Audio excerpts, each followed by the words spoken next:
Fala galera padrouro, tudo bem com vocês? Bruno Pires aqui, voltamos com mais um vídeo.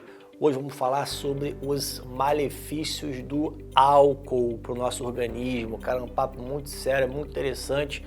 Então você que já sabe, acompanha aqui o canal, gosta dos nossos vídeos, gosta do nosso conteúdo, curte o vídeo aí, se inscreve, dá um like, compartilha, ativa as notificações, porque aqui tem muito conteúdo bacana para vocês, tudo relacionado à medicina. Certo? Então chega de enrolação, let's bora pro vídeo. Chama que vem.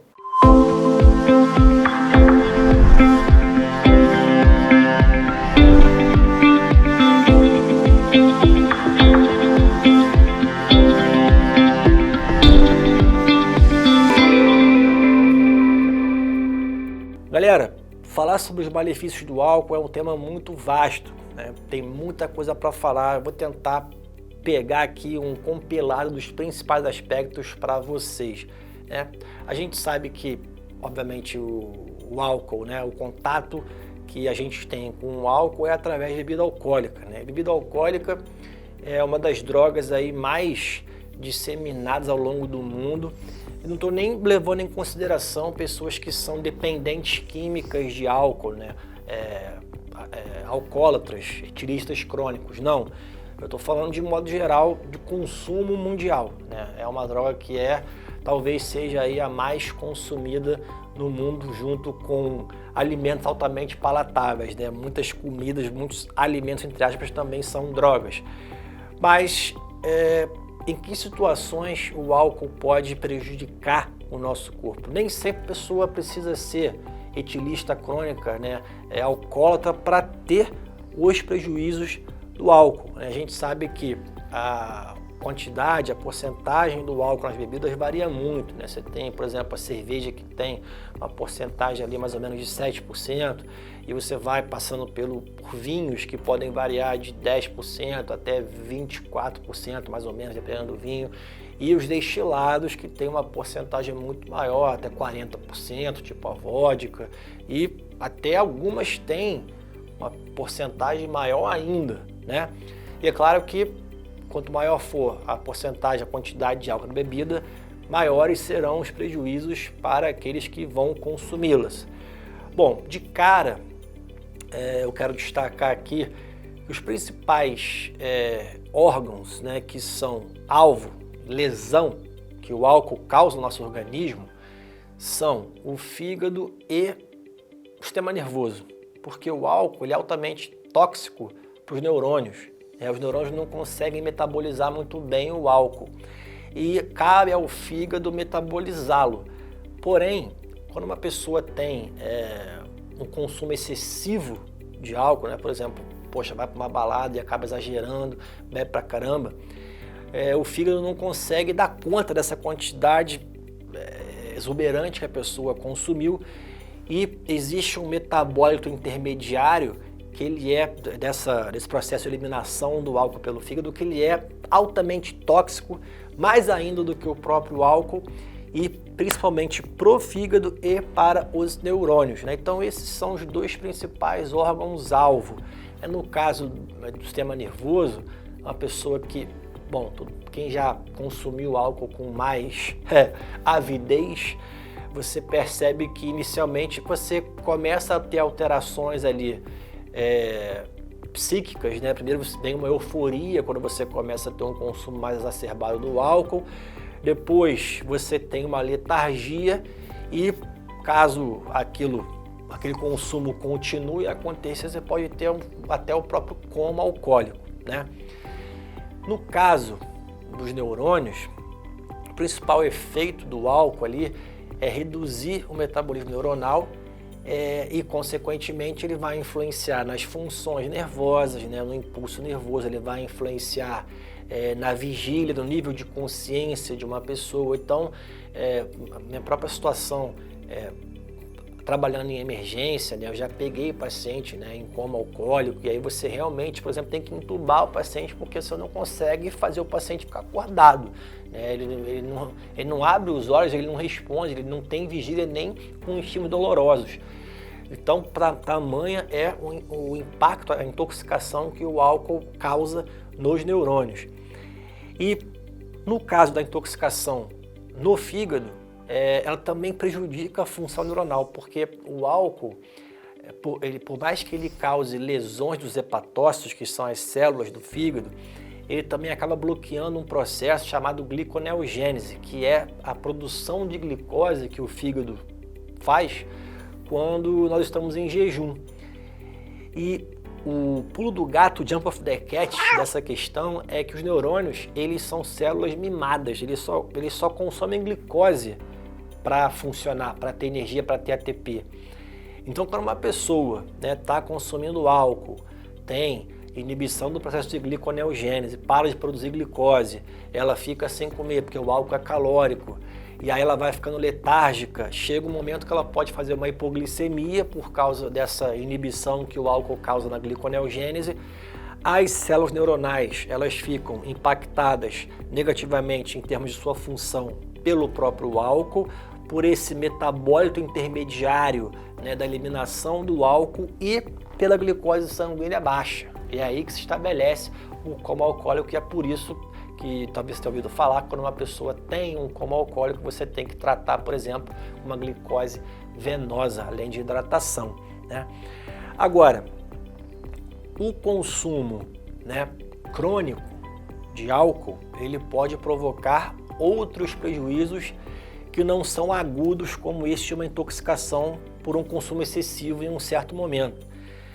Pessoas que são etilistas crônicos, alcoólatras, têm maior predisposição de ter pancreatite, têm maior predisposição de ter cirrose hepática, hepatite alcoólica e cirrose hepática.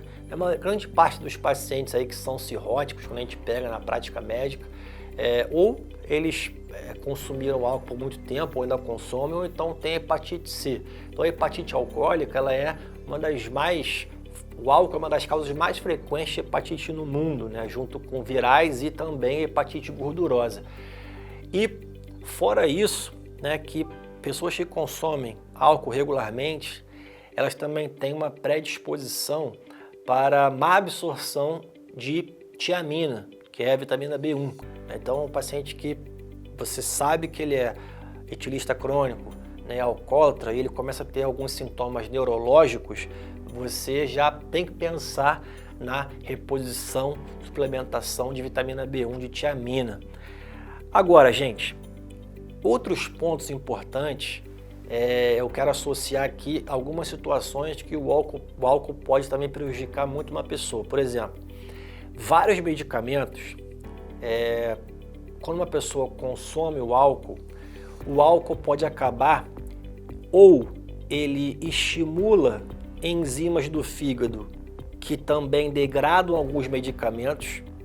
Nesse caso, quando o álcool estimula enzimas do fígado que eliminam medicamentos que a pessoa toma com maior intensidade, a eficácia desses medicamentos pode reduzir. Então, por isso que tem aquela velha história, a pessoa vai tomar antibiótico, não pode beber álcool, porque alguns antibióticos eles vão ser mais metabolizados pelo fígado se a pessoa estiver consumindo álcool. E se esses fármacos antibióticos são metabolizados com mais intensidade, a concentração corporal cai e a eficácia também cai. Isso pode acontecer também com uma série de medicamentos. Agora, em outros casos, o álcool pode inibir algumas enzimas hepáticas do fígado que fazem a metabolização de fármacos. Então, nesse caso, os fármacos podem ficar em maiores concentrações no nosso organismo e ter uma predisposição de causar efeitos adversos, efeitos colaterais. Somado a esses fatos que eu falei para vocês aqui, muitas vezes, principalmente com fármacos psicotrópicos, antidepressivos, fármacos que são usados para tratamento de depressão, ansiedade, transtorno bipolar, borderline, antipsicóticos ou para pacientes esquizofrênicos, o álcool potencializa os efeitos adversos desses fármacos, Então, uma pessoa que está fazendo um tratamento para depressão, por exemplo, ou para ansiedade, ou transtorno bipolar, se ela consumir álcool, ela pode ter mais predisposição para apresentar efeitos colaterais desses fármacos e muitas vezes os efeitos sedativos desses fármacos são exacerbados. Então, ela, por exemplo, está acostumada a beber, vamos supor, 8 long necks ali e fica tranquila. Mas numa situação dessa, ela pode chegar na quinta long neck e apagar, justamente por conta desse efeito tóxico e sedativo somado aos colaterais desses fármacos psicotrópicos. Então a pessoa tem que ter muito cuidado com o consumo de álcool quando está fazendo uso de alguns medicamentos. Agora, outra coisa importante é em relação às próprias doenças, patologias mentais, né? Doenças psiquiátricas. Por quê? O álcool ele pode exacerbar sintomas de doenças psiquiátricas. Por exemplo, pacientes que têm depressão severa, depressão grave, o álcool ele pode exacerbar sintomas negativos, a pessoa pode piorar a sensação de menos-valia, ou seja, se achar pior, achar que não tem valor, chegando até o ponto de ser um gatilho para uma ideação e tentativa de autoextermínio, de suicídio. Olha só que perigo. Juntamente com isso, né, você pode ter o álcool facilitando, por exemplo, crises, né? Paciente que é bipolar, o álcool pode facilitar crises ou, né, de depressão ou uma virada maníaca, por exemplo. Pode também predispor a alucinações de pacientes que têm alucinações, esquizofrenia. Então, no caso de doença psiquiátrica, cara, muito importante a pessoa evitar o máximo o consumo de álcool, né?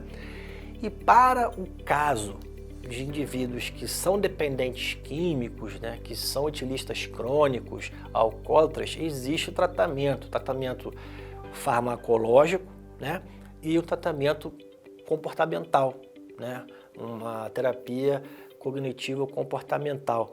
Isso é muito importante porque a pessoa tem que substituir, né, aquele hábito de consumir álcool por uma outra coisa.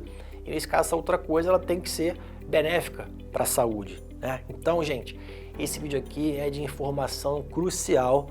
Cuidado em relação ao consumo de álcool. É claro que se você beber o álcool, né, toma uma cerveja, toma um vinho, não quer dizer que você vai gerar dependente químico, mas se você tem um histórico familiar, né, se você toma medicamento antidepressivo para ansiedade, algum tipo de fármaco psicotrópico, tome mais cuidado ainda. Ou se você tem uma patologia psiquiátrica, cuidado triplicado nesses casos. Mas, de qualquer maneira, se você gosta de beber sob bebida alcoólica, tenha sempre moderação, fora os riscos também com relação a trânsito, né, a traumas, né, porque o álcool ele reduz vigília, reflexo, coordenação motora fica reduzida, então é muito perigoso se você for dirigir carro, moto, então nem se fala. Então tenha responsabilidade, se for dirigir, não beba e tome essas cautelas todas que eu falei para vocês aqui e passe essas informações adiante, certo? Beleza? É isso aí, vou ficando por aqui, vejo vocês nos próximos vídeos, até lá, tchau!